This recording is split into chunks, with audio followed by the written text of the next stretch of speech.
Hello students, welcome to my YouTube channel commerce junction. आज मैं accounting ratio का question number second लेके आया हूँ, प्रैक्टिकल क्वेश्चन नंबर सेकंड। तो देखते हैं क्या कहता है। Following particular are given to you. कुछ इन्फॉर्मेशन दी है। देखो इन्फॉर्मेशन क्या क्या दी है। गुडविल दी है, inventory, trade receivable, less provision, investment, payment in advance, cash and cash equivalents, accrued income, short term provision, short term borrowing, trade payable, expense payable. तो ये सारी इन्फॉर्मेशन गिवन है। इसकी हेल्प से calculate the current ratio and quick ratio. हमें calculate करना है current ratio and quick ratio. What conclusion do you draw from the ratio, मतलब आपको क्या कंक्लूजन मिलेगा इस रेशियो से, वो हमें बताना है। इसमें करने के बाद चलेगा कि कंपनी की पोजीशन क्या है, उससे पता चलेगा कि रेशियो में अप हो रहा है या डाउन हो रहा है या वह स्टेबल है। तो देखते हैं। देखो करंट रेशियो निकालना, तो करंट रेशियो को मैंने फॉर्मूला लिख लिया है पहले से ही। तो अब देखो current ratio equal to current asset upon current liability. तो इसके लिए हमें करंट एसेट चाहिए, तो मैं एक तरफ करंट एसेट सी ए लिख लेता हूँ, सी ए, ठीक है, और दूसरी तरफ सी एल करंट लायबिलिटी, ठीक है। तो देखो सी कौन कौन सी करंट एसेट है। गुडविल नहीं है, इंटेंजिबल एसेट्स है, इन्वेंट्री है। तो इन्वेंट्री मैं यहाँ से लिख लेता हूँ,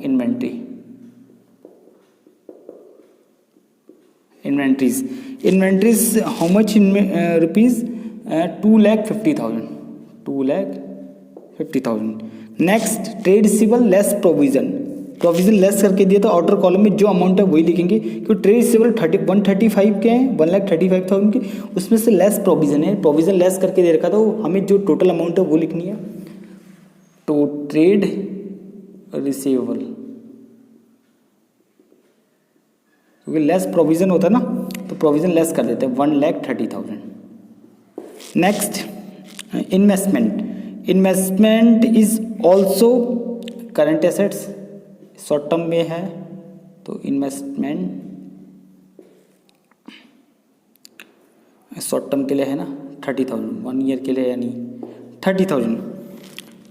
पेमेंट इन एडवांस, तो पेमेंट एडवांस में पेमेंट कर दिए, यानी कि एसेट्स इंक्रीज हो गए, तो पेमेंट इन एडवांस लिख देता हूँ, पेमेंट इन एडवांस और also current assets 20,000। Next accrued income, cash and cash equivalents is also current assets, cash and cash equivalents,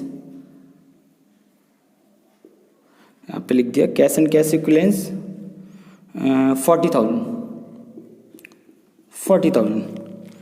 next accrued income is also current assets, accrued income is also current assets. How much? 10,000. Next short term provision is current liability. Short term provision how much? 20,000. short term borrowings, how much? short term borrowings 30,000. Trade payable also current liability, is also current liability 95,000. Next expenses payable is also current liability,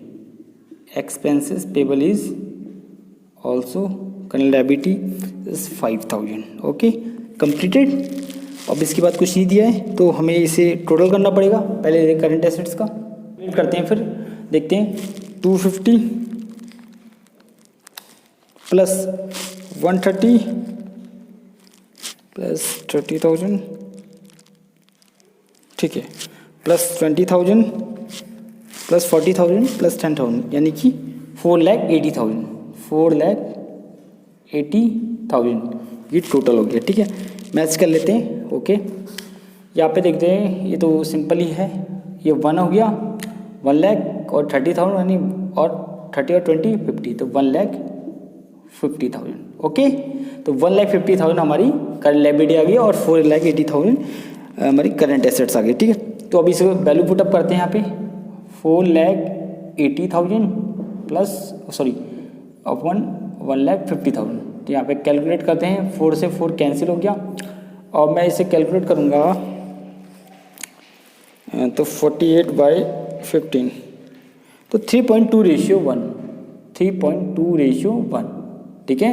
अब यहाँ पे इसे calculate कर दिया। अभी liquid ratio में आते हैं, तो liquid ratio upon equal to liquid asset upon current liability, ठीक है। लिक्विड बोल दो या क्विक बोल दो, बात एक ही है कि क्विक ही लिक्विड है, लिक्विड ही क्विक है, ठीक है। तो क्विक रेशियो यहाँ पे निकालते हैं।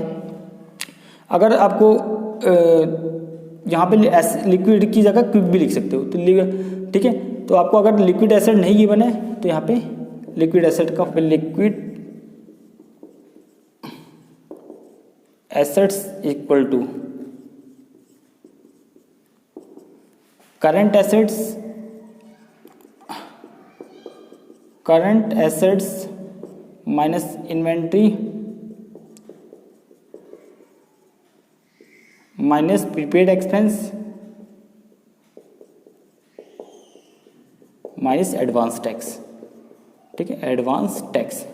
तो अभी देख लेते हैं क्या क्या इसमें गिवन है। करंट एसेट हमने कैलकुलेट करी थी 480 की है, तो यहाँ पे करंट एसेट की वैल्यू रख देते हैं 4,80,000। इन्वेंट्री आपको गिवन है क्वेश्चन में 2,50,000, 2,50,000, ठीक है। और प्रीपेड एक्सपेंस दिया है क्योंकि पेमेंट इन एडवांस प्रीपेड ही हुआ, ठीक है। तो यहाँ पे प्रीपेड एक्सपेंस आपको 20,000, ठीक है, ओके। एडवांस टैक्स नहीं है तो इसको स्किप कर देना, हटा देना, ठीक है, हो गया। अब मैं इसको टोटल कर लेता हूँ। 480 माइनस 250 माइनस 20 तो 2,10,000, 2,10,000 इसका टोटल आया। 2,10,000 यानी कि लिक्विड एसेट में 2,10,000 आए, ठीक है। अब हम वैल्यू पुटअप करते हैं लिक्विड एसेट्स की 2,10,000, ठीक है। और करंट लायबिलिटी आपको गिवन है, ये देखो हमने कैलकुलेट करी थी 1,50,000, तो यहाँ पे लिख देते हैं 1,50,000, ठीक है। अब यहाँ पे इसे सॉल्व करते हैं, 4 से 4 कट गया। अब मैं इसको अगर कैलकुलेट करूँ तो 15 1 जा 15, 6 बचा और 0.4 यानी कि 15 4 जा 60, तो इसका मतलब 1.4:1, ठीक है। तो ये हमारे रेशियो आ गए। अब इसमें हमें कमेंट लिखने हैं, तो क्या कमेंट होंगे वो मैं बताने जा रहा हूँ आपको। तो मैंने कमेंट्स लिख दिए हैं, ताकि वीडियो लंबी ना बने, यहाँ पे पहले से यहाँ पे लिख दिए हैं, ठीक है। तो देखो करंट रेशियो का जो रेशियो आया है 3.2:1, ठीक है। तो यहाँ पे देखो मैं the short term financial position of the company satisfactory, यानी सेटिस्फैक्ट्री है short term financial position because its current ratio 3.2:1, because its current ratio 3.2:1 यानी कि 3.2:1 आया है, विच is more then current ratio of 2:1, यानी कि 2:1 से ऊपर ही है, यानी कि इसका मतलब सेटिस्फैक्ट्री है, कंपनी अपनी करंट लायबिलिटी पे कर लेगी, ठीक है।